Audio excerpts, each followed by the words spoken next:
Movie की शुरुआत में हम जॉन विक को देखते हैं जो अंडरग्राउंड होकर लड़ने की प्रैक्टिस कर रहा होता है। वो ऐसा इसलिए कर रहा होता है क्योंकि वो हाई टेबल से अपनी आजादी लेना चाहता था। जॉन विक बोवेरी किंग नाम के एक आदमी के अंडर में लड़ने की प्रैक्टिस कर रहा होता है। तभी उसके पास में बोवेरी किंग भी आ जाता है एक सूट लेकर एंड वो जॉन विक से ये पूछता है क्या वो अब रेडी है। इसके जवाब में जॉन विक उसको ये बोलता है कि वो अब रेडी है क्योंकि जॉन विक वहाँ पर काफी टाइम से प्रैक्टिस कर रहा होता है। फिर अगले सीन में हम देखते हैं कि एल्डर के गार्ड्स एक रेगिस्तान में घोड़े पर सवार होकर भाग रहे होते हैं क्योंकि उन लोगों को मारने के लिए जॉन विक उनके पीछे पड़ा होता है। फिर थोड़ी देर बाद फाइनली जॉन विक बारी बारी अपनी गन से उन सभी को वहां पर मार देता है। ये सारा नजारा एल्डर उसी रेगिस्तान की पहाड़ी पर चढ़कर देख रहा होता है। उन सभी गार्ड्स को मारने के बाद जॉन एल्डर के पास में फाइनली आ जाता है। फिर जॉन उस एल्डर के सामने घुटने पर बैठकर हाई टेबल से अपनी आजादी मांगने की बात कहने लगता है। उस एल्डर को वहाँ पर ये पता चल चुका होता है कि जॉन अब उसे वहाँ पर मारने वाला है, इसलिए वो उसको ये बोलता है कि पिछले एल्डर के साथ साथ तुम्हारी आजादी भी चली गई एंड तुम मुझे मारने के बाद बच नहीं सकते क्योंकि हाई टेबल तुम्हें मार देगा। फिर जॉन विक उसको ये बोलता है कि उसको ये बात पता है। फिर जॉन विक अपनी गन निकालता है और उसको शूट करके उस एल्डर को वहाँ पर मार देता है। फिर यहाँ से शुरू हो जाती है जॉन विक और हाई टेबल के बीच में एक खतरनाक जंग। फिर अगले सीन में हम एक आदमी को देखते हैं जो एक चेरोन नाम के आदमी के पास में एक होटल कॉन्टिनेंटल में जाता है। वो आदमी चेरोन को एक लेटर देते हुए ये बोलता है कि वो उसके मैनेजर से मिलना चाहता है। फिर उसके बाद में चेरोन उस आदमी को अपने मैनेजर के पास में ले जाता है जिसका नाम विंस्टन होता है। चेरोन विंस्टन का कोऑर्डिनेटर होने के साथ साथ बहुत अच्छा दोस्त भी होता है। फिर वो आदमी विंस्टन को एक लेटर देते हुए ये बोलता है कि वो अपना होटल 1 घंटे के अंदर में खाली कर दे एंड ये ऑर्डर एक मार्की नाम के आदमी के द्वारा आया होता है। एंड फिर विंस्टन जब उस लेटर को खोलकर देखता है तो उस लेटर में सभी हाई टेबल के मेंबर के साइन होते हैं एंड इसका मतलब साफ होता है कि हाई टेबल की कमांड अब मार्की संभाल रहा है। मार्की ने विंस्टन को उसका होटल खाली करने का ऑर्डर इसलिए दिया होता है क्योंकि एक बार हाई टेबल ने विंस्टन को जॉन विक को मारने को बोला था, लेकिन किसी वजह से विंस्टन जॉन विक को नहीं मारता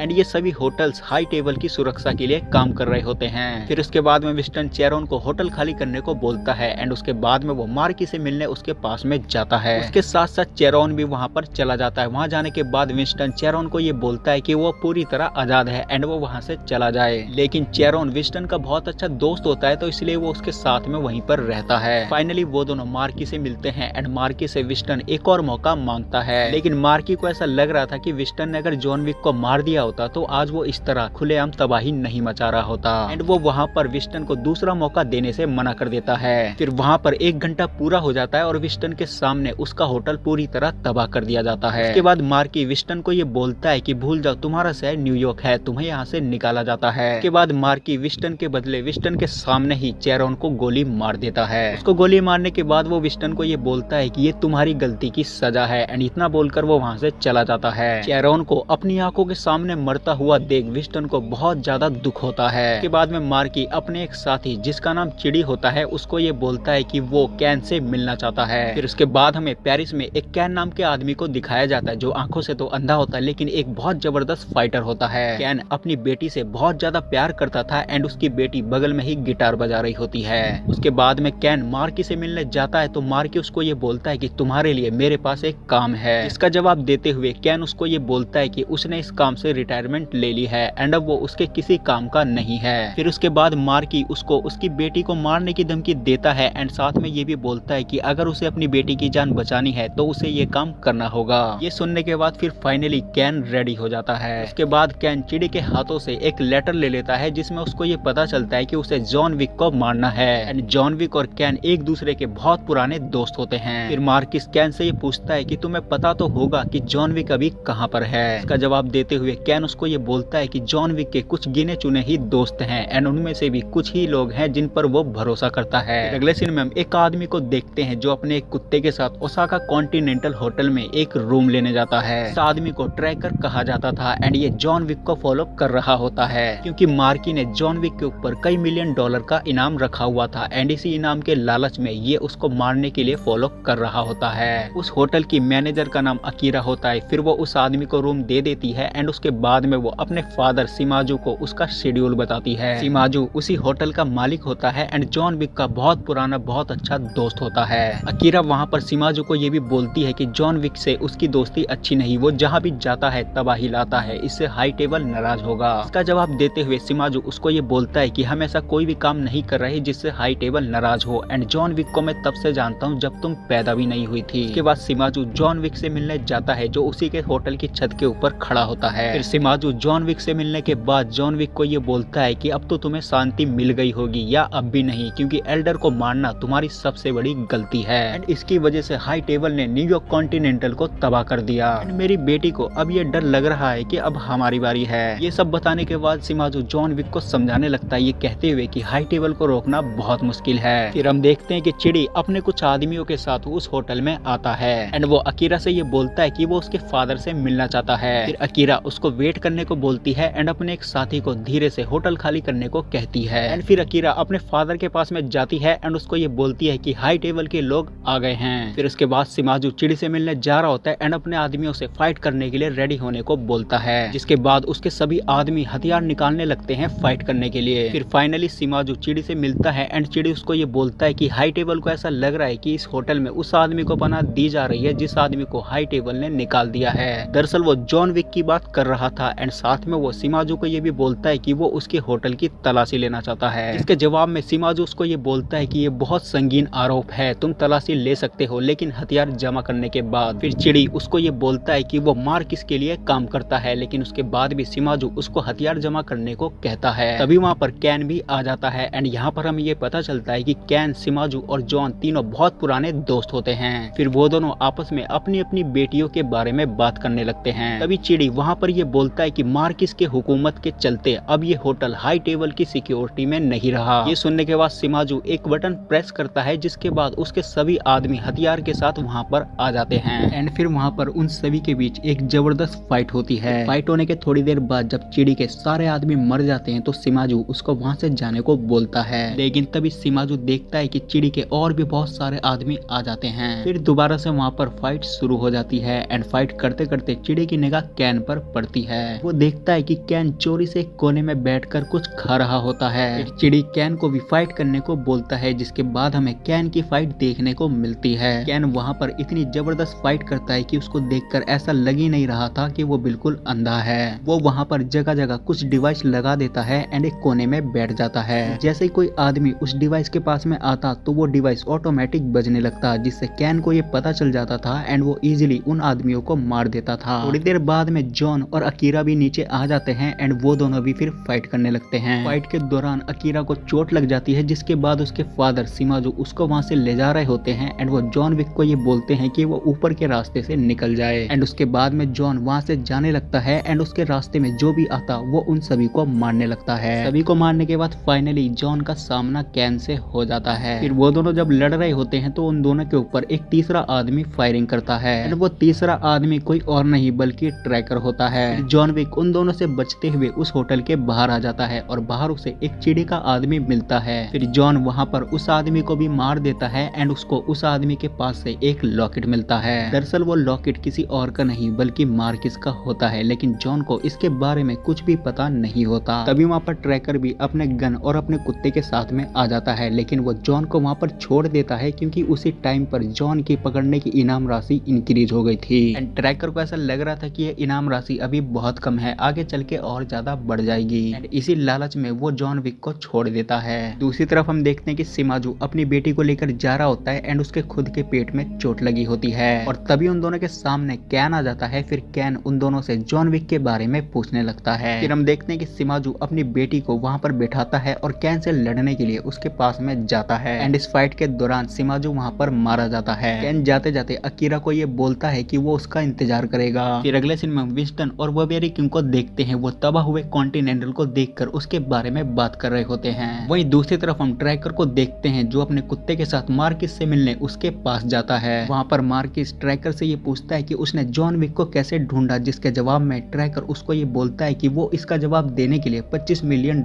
लेगा। साथ में ट्रैकर अपने कुत्ते के लिए भी $25 मिलियन का लाइफ इंश्योरेंस करवाने की बात कहता है। ये सुनकर मार्किस को गुस्सा आ जाता है और वो ट्रैकर के हाथ में चक्कू घुसा देता है। फिर मार्किस ट्रैकर से ये बोलता है कि तुमने अगर चक्कू निकाला तो इसका मतलब तुम्हें अपनी जान प्यारी है एंड अगर हाथ निकाला तो इसका मतलब तुम्हें अपने कुत्ते की जान प्यारी है। ट्रैकर चक्कू को ना निकालते हुए अपना हाथ बाहर निकालता है एंड इसकी वजह से उसका हाथ कट जाता है। इसके बाद मार्किस उससे $25 मिलियन में डील फाइनल कर लेता है एंड वो ट्रैकर को ये काम देता है कि वो इसी तरह जॉन विक को फॉलो करता रहे। फिर अगले सीन में हम देखते हैं कि जॉन विंस्टन से मिलने उसके पास में जाता है, जहाँ पर वो चेरोन की याद में मोमबत्ती जला रहा होता है। फिर जॉन विंस्टन को वो लॉकेट दिखाकर ये पूछता है कि ये लॉकेट किसका है। उसका जवाब देते हुए विंस्टन उसको ये बताता है कि ये लॉकेट मार्किस का है एंड इस टाइम पर वो हाई टेबल की कमांड संभाल रहा है एंड फिलहाल वो पेरिस में रह रहा है। फिर जॉन वहाँ से जाने लगता है ये कहकर कि वो उसको मारने जा रहा है। विंस्टन उसको रोकते हुए ये बोलता है कि इससे हाई टेबल का कुछ भी नहीं बिगड़ेगा, क्योंकि एक मार्किस मरने के बाद एक दूसरा मार्किस आ जाएगा। साथ में विंस्टन ये भी बोलता है कि अगर तुम्हें उसे मारना ही है तो तुम उसे उसके रूल के हिसाब से मार दो। वहाँ पर वो जॉन को मार्किस से कंपटीशन करने की बात कहता है। साथ में वो ये भी बोलता है कि अगर तुम इस कंपटीशन में जीत जाते हो तो तुम्हें हाई टेबल से आजादी मिल जाएगी। इसका जवाब देते हुए जॉन उसको ये बोलता है कि अब वो हाई टेबल का मेंबर नहीं है, क्योंकि हाई टेबल का ये रूल होता है कि कोई भी अगर किसी से कंपटीशन करेगा तो उसे हाई टेबल का मेंबर बनना पड़ेगा। इसका जवाब देते हुए विंस्टन उसको ये बोलता है कि तुम अपनी फैमिली के पास बर्लिन चले जाओ, क्योंकि वो लोग तो हाई टेबल के मेंबर्स हैं, तो उनके जरिए तुम कंपटीशन लड़ सकते हो। विंस्टन की बात मानकर जॉन सीधा बर्लिन चला जाता है। बर्लिन के एक चर्च में जाकर अपनी बात कहने लगता है, लेकिन उससे पहले ही वहाँ का पादरी उसके ऊपर फायरिंग कर देता है। उसी चर्च के बाहर हम ट्रैकर को भी देखते हैं। वो मार्किस को फोन करके जॉन के बारे में बताने लगता है। मार्किस ट्रैकर को ये बोलता है कि वो जॉन विक को खत्म कर दे एंड उसके बाद में वो सारे पैसे उसके अकाउंट में ट्रांसफर कर देगा। फिर हम देखते हैं कि चर्च के लोगों ने जॉन विक को पकड़ रखा होता है एंड उसके पास में एक कातिया नाम की लड़की आती है जो जॉन विक की ही सौतेली बहन होती है। जॉन वहाँ पर उसके फादर से मिलने आया होता है जिसका नाम होता है प्योतर। कातिया वहाँ पर जॉन से ये बोलती है कि अब तुम्हारा हमसे कोई भी नाता नहीं है, क्योंकि अब भी हम टेबल के मेंबर हैं और तुम टेबल से निकाल दिए गए हो। तुमने एल्डर को मारा एंड इसकी वजह से मार्किस ने मेरे फादर यानी कि प्योतर को मार दिया था। ना चाहते हुए भी मुझे उसके सामने घुटने टेकने पड़े और इन सब के जिम्मेदार सिर्फ तुम हो। फिर जॉन कातिया को ये बोलता है कि फिर तो हम दोनों का दुश्मन एक है, मैं उसे कंपटीशन में हरा दूंगा। फिर एक पादरी कातिया को ये बताता है कि पुरानी परंपराओं के मुताबिक ये मुमकिन है। मुकाबले के लिए टेबल की मंजूरी जरूरी है, पर इसके लिए इसको किसी परिवार का सदस्य बनना पड़ेगा